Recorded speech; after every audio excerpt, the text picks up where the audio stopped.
agafilme kacu tugatsangire mu mazi aho twabonaga amazi yararimo ashoka ariko mu by'ukuri aya mazi yararimo ashoka na gatiri. Ikigaragara cyo muri aka gatiri harimo umwana. Mana yanjye witegereze neza, barakwereka amazi yakomeje gushoka na gatiri. Ku ruhande hari umusore wari uhari yararimo afite urushundura. Ikigaragara cyo nuko uyu musore yaragiye kuroba, yahise yohereza rwa rushundura mu mazi ngo atangire kuroba. Mu by'ukuri ikigaragara cyo ku ruhande hari umudamu wari uhari nawe yahise abibona, aravuga ati mana yanjye, ati karakana gashobora kuba ari amazi agiye kukatwara. Yari yicaye mu ipine aho ngaho, ahita ashyira icyo kintu yari afite aho ngaho, nawe ikigaragara cyo yari kuroba yahise yicomeka amazi ngo ajye gutabara kakana. Barakwereka amazi akana yari akomeje kukatembana, akomeje kukajyana, ntabwo twari tuzi ngo se amazi arimo arakajyana he. Ku ruhande barakwereka undi musore nanone wari uhari ari muri ayo mazi. Ikigaragara cyo bose bano bari bagiye gukora ubutabazi kugira ngo bashe kuba batabara kano kana. Dise kakana kari akaziranenge, ese ninde wari ukohereje muri aya mazi? Barakwereka bakomeje kwicomeka amazi nabo ngo bajye gutabara kana, ariko mu by'ukuri byari bigoye cyane.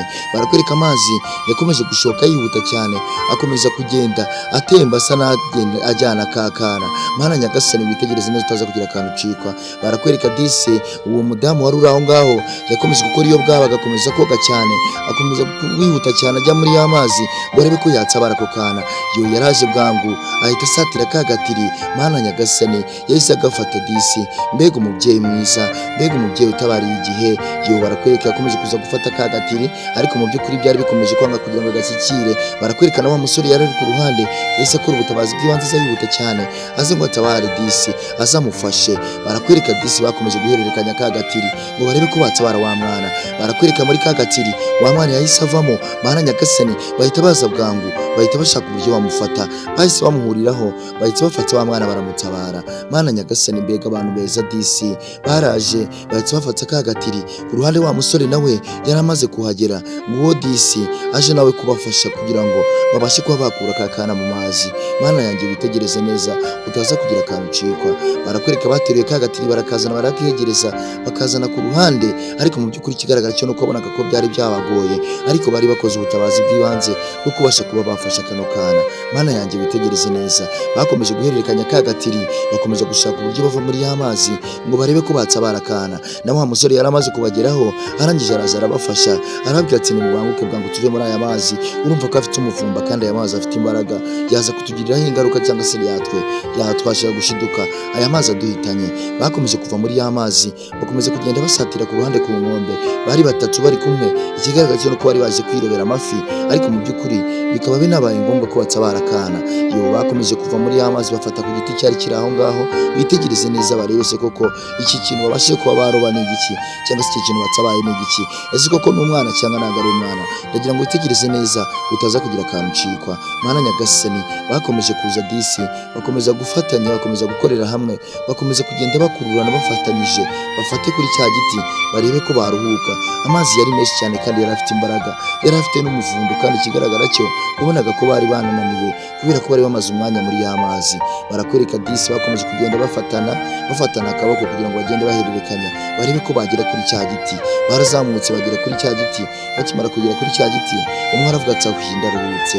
Bararuhuka cyane bavuga ati mana yanjye aya mazi yari menshi cyane, ati kandi ibintu dukoze byari ibyanyabyo kandi byari ibintu by'ingenzi kugira ngo dutabare kariya kana, byari bikenewe disi. Yo barakwereka disi bakomeje kuza aho ngaho, umwe akomeza gufata kagatiri aramubwira ati kuraho turebe niba ari akana koko.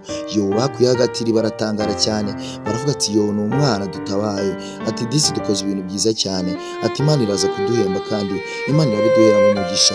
Yo wa mudamu disi yakuyemo akana arishima. Ikigaragara cyo menya aka kana wagira ngo karake, ariko twatangiranye n'amazi atembana kano kana, ntabwo twari tuzi ngo aya mazi se aka kana kajyanye hehe. Ariko mu by'ukuri barishimye cyane, baranaseka barananezerwa, baravuga ati dukoze ibintu byiza cyane kuba tubashije gutabara kariya kana.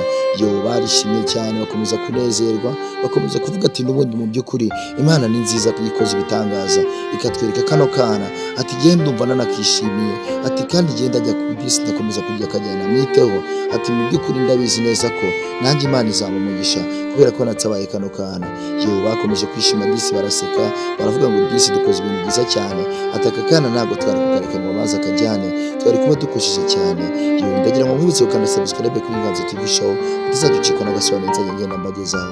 Yo witegereze neza disi bakomeje kuguma aho ngaho, akomeza kumwereka aramubwira ati n'ubundi twihangane no kuroba tubyihorere, ahubwo tugishaka ukuntu twakwita kuri kano kana bikiri bwangu disi kandi hakiri kare. Hanyuma reka ngushimire twatangiranye wowe kuva ku munota wa mbere kugera kuri uyu nguyu, nibutse gukanda subscribe kuri Inganzo TV show kugira ngo tuzajya ducikwa n'agasobanuro nzajya ngenda mbagezaho ka buri munsi. Yewe bakomeje guhererekana wa mwana disi, bakomeza no kwishima, bakomeza no kunezerwa cyane, byari byanabatunguye baguye mu kantu disi kandi bari banishimiye n'uwo mwana. Yewe hanyuma rero reka ngushimire nibutse ko utazacikwa n'agasobanuro k'ubutaha, igihe twari turi kubana ndabakunda cyane kandi mbahoza ku mutima. Ni Inganzo TV show. Mu by'ukuri rero witegereze neza uko byarangiye, bakomeje kuganira n'uburyo bagiye gufasha muri ya mwana, bakomeza kwishima cyane bananezerwa bavuga ati ibyo kuroba tubyihorere tujye kwita kuri uyu mwana, ntuzacikwe n'agasobanuro k'ubutaha. Ndabashimiye.